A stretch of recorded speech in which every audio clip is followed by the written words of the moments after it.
This is the easiest way to create a flower in Illustrator.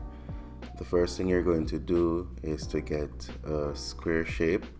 We're not going to use a fill, we're only going to be using the stroke. Hold down on shift and ensure that the square is uniformed.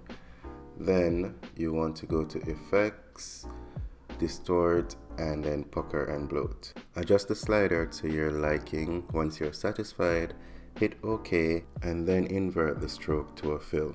Next, we're going to create the center of the flower just by creating a circle, giving it the color that you want, and placing it in the center of the petals. From here, you can go ahead and add any accent shapes that you want to your flower to make it a bit more unique. And then, just like everything else, once you create something in Illustrator, it's always a good idea to also create an element for it in Canva so that you can use it in other projects.